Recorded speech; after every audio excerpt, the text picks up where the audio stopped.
Bon bah c'est mort, je ne retournerai plus jamais en Suède de ma vie. Bonjour à tous, je suis Critique Masqué et bienvenue dans cette critique à chaud de Midsommar. Midsommar, c'est un film réalisé par Ari Aster qui s'est fait un nom l'année dernière avec Hérédité, que je n'ai pas vu mais que tout le monde m'a recommandé, et c'est pour ça que j'ai eu la curiosité d'aller voir Midsommar. Et en comédien et comédienne, il y a Florence Pugh et Jack Reynor, le mec qui avait joué par exemple dans Transformers 4, son rôle le plus mémorable. Et donc le film parle de quoi? Écoutez, je vais pas trop en dire, c'est une critique sans spoiler, mais il faut quand même que je vous raconte un tout petit peu de quoi il s'agit. Il s'agit d'un groupe de 4 amis étudiants en anthropologie et la compagne d'un d'eux qui vont aller en Suède pour un festival, une espèce de cérémonie du solstice d'été, parce qu'il y a un de la bande qui est suédois et qui veut leur montrer cette espèce de coutume ancestrale.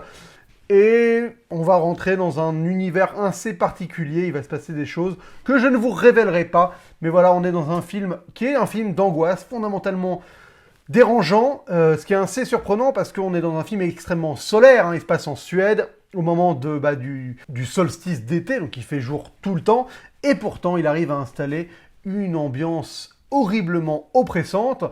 C'est ça qui fait du bien, c'est qu'on est sur un film d'horreur, un film d'angoisse, qui vraiment diffère avec tout ce qui peut se faire dans le genre actuellement. Alors, je vous avoue, je suis pas un érudit dans le genre horrifique, donc je vais pas faire genre, oui, c'est vraiment différent de tout ce qui se fait.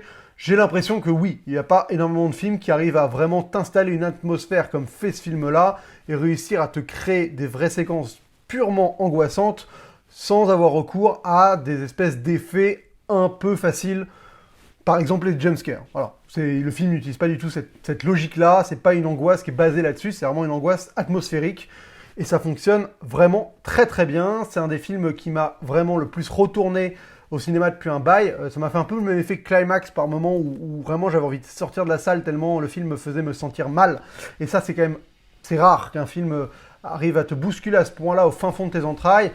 C'est à la fois dérangeant psychologiquement parce qu'il se passe des choses assez dures et il y a des postulats de base dans le film qui peuvent te ramener à des situations personnelles qui font que tu vas avoir une espèce d'écho peut-être avec certains événements de ta vie qui font que ça peut être difficile à vivre ou avec des gens que tu connais. Voilà, c'est vraiment ça traite des sujets qui sont assez lourds et qui sont intéressants. Et au-delà de ça, ça te plonge vraiment aussi dans une atmosphère morbide avec des séquences qui sont visuellement hyper choquantes. Très très bien mise en scène, on est sur une mise en scène qui est assez ingénieuse. Il y a vraiment, en fait c'est un film qui est envoûtant. Il arrive à te créer une mise en scène qui va t'envoûter et tu vas être plongé dans cet univers-là, cet univers un peu folklorique suédois, avec cette mise en scène planante. Et vu que le film raconte aussi l'histoire de gens qui vont prendre de la drogue à des moments, tout ça, il y a vraiment une manière de mettre en scène des tripes hallucinogènes qui sont très réalistes. Je ne suis pas un énorme expert en drogue, mais j'ai pris quelques trucs, et donc je suis apte à peu près à savoir comment ça fonctionne. Et c'est très très fidèle à l'expérience que j'ai pu avoir sous certaines substances. Vraiment, ça colle parfaitement visuellement, les délires qu'on peut avoir, ces espèces de distorsion de l'image. Et donc ça, pour le coup, le réalisateur, on sent qu'il maîtrise son sujet, il arrive à te faire passer d'un trip hallucinogène à un bad trip, en claquant des doigts, et c'est poignant. Si t'as pris une fois de la drogue dans ta vie, ça va forcément te parler, enfin certaines drogues. Si t'en as jamais pris, ça arrivera aussi, je pense, parfaitement à t'accompagner vers qu'est-ce que tu peux ressentir quand tu es sous certaines substances. C'est un film qui dure assez longtemps et justement il a besoin de ce temps-là pour réussir à te plonger dans ce monde progressivement et tu sens qu'il y a anguille sous roche, tu sens qu'il y a un problème et tu le vois venir au fur et à mesure, c'est vraiment, ça prend son temps pour s'installer quoi. Et c'est ça qui est bon, c'est que limite, t'as toute une première partie du film qui fait vraiment peur parce que tu sais rien. Et moins t'en sais, plus moi j'étais angoissé en fait. Et évidemment, au fur et à mesure du film, quand certaines révélations arrivent ou quand, on va dire, le mystère commence un tout petit peu à se désépaissir, là, j'avoue que c'est moins une forme de peur qui arrive, c'est plus une fascination, un espèce de côté totalement halluciné de ce qu'ils sont en train de te montrer. Et tout ça dans un cadre fondamentalement réaliste. Et ça qui est intéressant, c'est que c'est pas un mec qui se fait triper, quoi. C'est pas un réal qui va t'embarquer dans ses délires à lui. Lui, il reste très terre à terre vis-à-vis de ce qu'il traite, mais c'est ce qu'il traite qui est très délirant. Donc finalement, c'est vraiment bien mené. Je trouve qu'en termes de mise en scène, il y a une vraie cohérence entre le fond et la forme, et il arrive à t'accompagner tout le long et à réussir à te faire fluctuer avec les événements du film, par le biais de divers outils de mise en scène et de narration, des cuts ultra rapides qui arrivent à te renvoyer à des choses que tu as vu précédemment qui vont te ramener à une forme de réalité. Non, non, t'es là en fait, t'es dans ce monde t'es dans cet endroit où il s'est passé ce genre de truc, rappelle-toi, n'oublie pas. Tu vois, ce genre de choses qui vont tout de suite te ramener à oui, putain, faut pas que j'oublie, en fait, non, je suis dans un endroit où c'est pas si cool que ça. Et à la fois, il y a des séquences où les personnages arrivent totalement à oublier leur environnement et à se plonger dans, par exemple, il y a une séquence de danse qui est vraiment parfaitement filmée, qui est, pareil, envoûtante. Il y a vraiment ce côté où il arrive à créer une mise en scène lancinante, en fait, où tu vas vivre à un rythme, et c'est un rythme particulier, parce qu'il fait toujours jour, donc il joue pas trop sur ce côté déboussolé par le jour et la nuit, enfin voilà, c'est assez particulier d'être dans un pays où il fait jamais nuit, il joue pas trop là-dessus, mais t'as quand même ce côté solaire tout le temps, qui t'envoûte, et lancinant, où tu vis les journées, tu sais pas vraiment combien de temps a passé entre deux moments, et t'as une danse, comme je reviens souvent sur cette séquence de danse, parce qu'elle est assez importante, et tu sais pas combien de temps elle dure, mais voilà, tu sens que le temps a duré, et il y a ce côté où il arrive à te créer cette espèce de ritournelle filmique qui est assez intéressante. Franchement, j'ai trouvé que c'était en termes de mise en scène et de propos un des films les plus pas personnels, mais ouais, un des films. C'est rare quoi. C'est rare d'avoir un film qui va tacler un sujet et rentrer à ce point-là dedans, de manière vraiment pleine et habitée, quoi. Il n'est pas là pour juger les gens qui traitent, il n'est pas là pour te faire un espèce de pamphlet moral, ou pas du tout. Il veut juste te plonger quelque part et te le faire vivre à fond, quoi. Et d'ailleurs, c'est intéressant parce que le parcours des personnages est lié avec cette idée-là. Et là où tu pourrais avoir un sentiment de te dire « Ah, je vois où ça va aller, il va y avoir un moment où tout va basculer et une espèce de remise à zéro des choses. » Enfin, vous voyez, c'est souvent comme ça que ça se passe dans ce genre de film. Donc, par exemple, si on prend le cas du slasher, voilà, on a des gens quelque part, il se passe des choses, et ils se mettent à tomber les uns les autres, et au final, les derniers survivants vont réussir à rendre la situation, à revenir à un espèce de statut normal en éliminant la menace, quoi. Et il s'éloigne totalement de cette espèce de carcan-là pour te proposer quelque chose d'inattendu et à la fois de finalement fondamentalement intéressant sur le propos, sur ce que ça raconte, mais très cohérent aussi. C'est surtout ça, c'est que c'est très cohérent avec avec comment le film démarre et comment il finit. Il y a vraiment une espèce de côté cyclique qui est assez satisfaisant, sans être ce à quoi on pourrait s'attendre de prime abord. Au cœur du film, il y a une relation de couple que je trouve vraiment hyper bien traitée. J'aime beaucoup la manière dont il installe ces personnages et la relation qu'ils ont entre eux. Il y a vraiment un aspect recherché dans la manière de traiter ces personnages. On n'est pas du tout dans les clichés, les personnages réfléchissent sur leurs actes, sur leur comportement, se remettent en question. On tombe pas sur des espèces de sempiternels, voilà, il y a eu un quiproquo ou quelque chose, ou un non-dit, et au moment où le non-dit est révélé, on s'engueule. Non, on n'est pas sur ce registre-là, on essaie toujours d'être un peu plus intelligent que les carcans, encore une fois, stéréotypés, dans lesquels les personnages pourraient à la base s'inscrire. Et donc ça fait que cette relation de couple, elle est finalement beaucoup moins superficielle que ce qu'elle pourrait être sur le papier, et en tout cas, l'installation est intéressante. L'évolution avec laquelle elle est traitée par la suite m'a un peu perturbé, parce que finalement, on s'y attarde pas trop, et c'est vraiment par bribes et plutôt par écho. Il se passe quelque chose qui va renvoyer au fait que les deux sont en couple et comment leur relation va évoluer, mais il n'y a pas de séquence entre eux qui va vraiment permettre de comprendre l'évolution de cette relation. C'est vraiment plus parce que tout ce qui se passe dans le film va les affecter d'une manière ou d'une autre. Donc voilà, c'est un film qui est intéressant là-dessus aussi, parce que c'est rare d'avoir des relations de couple, je pense, traitées de manière aussi sincère, intelligemment traitées, de manière réfléchie en tout cas, sans tomber dans le cliché, et qui raconte énormément sur les deux personnages qu'on observe. J'avoue que c'est très particulier de faire une critique sans spoiler de ce film, mais je pense que c'est pas un film qui est extrêmement bien distribué, donc j'ai pas envie de vous le gâcher, et je vous invite vraiment à aller le voir, et une fois que vous aurez vu le film, peut-être que tout ce que j'ai dit sera un peu plus clair, parce que je me rends compte que ça doit être sûrement hyper nébuleux pour vous, là, tout ce que je suis en train de dire, il y a un côté très cryptique, mais parce que je veux vraiment rien en dire. C'est un film qui est intéressant à découvrir. Moi, je l'ai découvert sans savoir de quoi ça parlait, et ça m'a un peu mis une claque dans la tronche. Donc j'ai envie de pouvoir vous proposer cette espèce d'état d'esprit, de vous dire, allez-y, découvrez-le. Je vous ai dit pourquoi ça m'avait plu et pourquoi il y a des choses dérangeantes. Et au pire, peut-être que je vais faire une petite partie spoiler. Voilà, on va faire ça parce que j'ai quand même envie de parler un peu plus en profondeur des choses et de pas avoir peur de vous gâcher le film si vous l'avez pas vu. Donc Midsommar, allez-y. Si vous aimez un peu vous faire bousculer au cinoche, plonger dans un univers atypique, réussir à être angoissé pour un film qui se passe entièrement en plein jour, franchement, ça vaut la peine, ça vaut le détour. C'est une expérience cinématographique comme on n'en a pas toutes les semaines.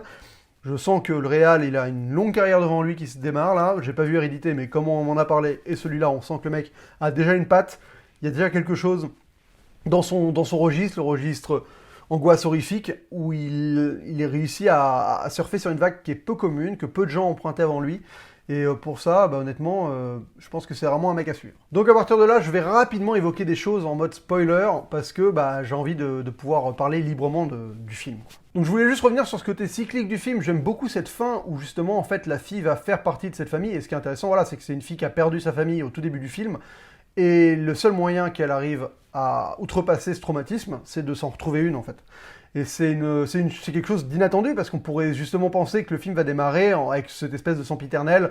Faut brûler le passé, faut réussir à... Et c'est ce qu'elle fait d'ailleurs à la fin, c'est ça qui est intéressant. Mais il faut réussir à tout laisser derrière, à aller de l'avant. Et en fait, elle va de l'avant en brûlant le passé, mais pour se retrouver dans un nouveau schéma qui va reproduire ce qu'elle a perdu. Enfin, voilà, donc c'est assez décontenançant, je m'y attendais pas du tout à cette fin et à ce que ça aille dans cette direction. Je m'attendais justement un peu au classique, ça part en couille, ils se rendent compte que tout le monde est méchant, et ils font tout pour s'échapper, et ils y arrivent ou pas, mais voilà, que ça parte un peu dans le slasher en fait à la fin. Et ça n'assouvit jamais ce potentiel-là, et tant mieux, parce qu'au moins ça sort totalement des sentiers balisés du style et du genre, donc ça c'est pas mal. Par contre, je trouve que toute cette dernière partie, une fois que le personnage qui est anthropologue, qui veut faire la thèse comme le personnage de Josh, voilà, une fois qu'il meurt, lui, la tension vraiment pour moi s'est écroulée, et ça surfait sur une vague totalement différente de ce qu'il y avait précédemment. Je trouve que toute la découverte de cet endroit-là qui paraît tout de suite hostile, avec ce suicide affreux c'est une séquence qui m'a vraiment dévasté, cette séquence du suicide,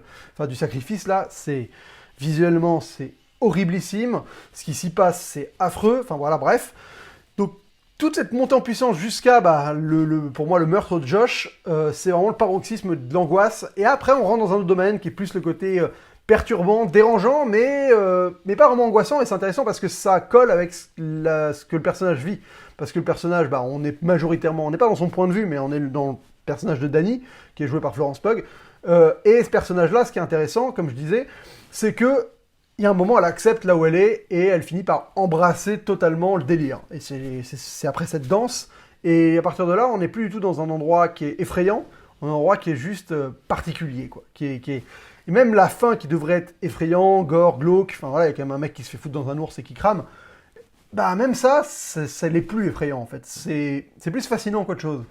Et je pense que c'est totalement voulu de la part de la mise en scène, qui arrive à vraiment te faire fluctuer tout le long du film, avec cette notion de être angoissé, s'intéresser aux choses, être fasciné par ce qu'on découvre, et à la fois en avoir peur parce qu'on est menacé, et une fois qu'on a accepté de retrouver cette fascination, voilà, il y a vraiment tout un registre qui joue sur cette gamme-là, qui est vraiment parfaitement mené, et je comprends en quoi le mec vraiment gère son film, en fait. C'est un mec qui a géré son film et qui fait pas les choses au hasard, et tout a un sens, tout est là pour sublimer un état d'esprit à un moment précis, et c'est parfaitement maîtrisé. Et en plus, ça fait plaisir de voir des touristes américains pas trop cons, hein, parce que ça, mine de rien, ils sont souvent trop cons, les touristes américains dans les films, surtout dans ceux où ils se font dérouiller. Et là, c'est des mecs intéressants, anthropologues, qui s'intéressent aux autres cultures, enfin voilà, c'est pas au hasard qu'ils ont pris ces personnages-là, ça permet de faire une espèce de manière d'apprendre les choses, d'enregistrer des informations sur le lieu, assez atypique, parce que les personnages ont cette démarche de rechercher des informations, et ce qui fait que on est un peu à leur place sans être le personnage qui comprend rien et qui en explique tout bêtement. Là, il y a vraiment une démarche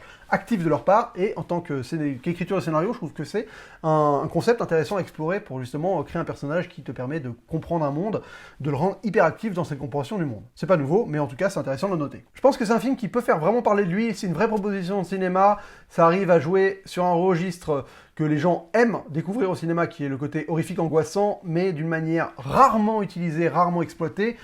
Tout ça dans un espèce de bain de soleil perpétuel, c'est assez décontenançant, franchement, ça vaut la peine d'être découvert. Je vais aller me pencher sur Hérédité bientôt, je pense que là ça m'a donné vraiment envie de découvrir son premier film. J'avoue que j'ai un peu les pétoches, parce que tout le monde m'a dit que ça faisait bien flipper, et vu comment je me suis bien pétoché devant Midsommar, à mon avis, je vais aussi bien bouffer mes chaussettes devant Hérédité, ça me fait déjà peur rien que d'y penser. Voilà, il y a beaucoup de plans magnifiques aussi dans le film, il y a quand même le plan de la voiture qui se retourne, qui raconte énormément de choses, aussi symboliquement parlant, on se retourne, on rentre dans un nouveau monde, on inverse tous les codes, et on est là pour découvrir autre chose, et c'est d'ailleurs le dialogue qui va suivre après, quand les gens se sont jetés du ciel, et que le mec dit, il faut essayer de leur comprendre, nous on met les vieux dans les maisons de retraite, voilà. C'est une espèce d'inversion de la logique et de la compréhension du monde que le réalisateur nous impose par ce ce retournement de caméra. Voilà, j'avais envie de parler un peu de comment les plans véhiculent des idées, comme ça me fait voilà, petite inspiration du moment. Écoutez, merci beaucoup d'avoir suivi cette critique à chaud, ça faisait longtemps que j'en ai pas fait, mais bon, écoutez, quand je découvre un film le jour de sa sortie, qui m'intéresse et dont j'ai envie de parler, de vous le faire découvrir, je n'hésite pas. Voilà, c'est aussi l'intérêt de cette chaîne YouTube. Je suis sur une énorme vidéo qui arrive bientôt, là, peut-être 2 heures et quelques, je pense, sur un sujet en particulier. J'ai hâte de pouvoir vous la présenter, j'ai hâte de la terminer surtout. Voilà, donc ça sortira au courant du mois d'août, ou peut-être même début septembre s'il y a vraiment trop de boulot sur cette vidéo. En attendant, j'aurai ma série des 10 films en vrac qui va continuer. Je vais essayer de vous faire un épisode par semaine jusqu'à ce que vraiment les vues s'écroulent et que vous en ayez ras-le-bol de cette série-là. Mais comme ça me permet de parler de films en vrac et je kiffe. Moi, parler de cinéma, ça me fait toujours plaisir. Voilà, merci beaucoup d'avoir suivi cette vidéo. N'hésitez pas à liker, à partager, à mettre des commentaires sur ce que vous avez vu, sur ce que vous avez pensé de Midsommar. N'hésitez pas à aller sur Utip pour regarder des petites pubs et faire augmenter mon score et me faire gagner plein de pognon grâce aux pubs que je vous demande de mater. Et n'hésitez pas non plus à aller sur le Tipeee des meilleurs scénaristes d'Hollywood. On a enregistré notre dernier épisode avec David qui sortira sur sa chaîne bientôt. Mais vous pouvez toujours obtenir les bonus en nous donnant 5, 10 euros, je ne sais plus. Mais voilà, ça vaut vraiment la peine si vous aimez ce programme et que vous voulez le soutenir. Je vous le dis à chaque fois, mais c'est important parce que c'est comme ça que ça marche. Merci beaucoup d'avoir suivi cette vidéo. On se retrouve très vite pour une prochaine et d'ici là, bonne toile!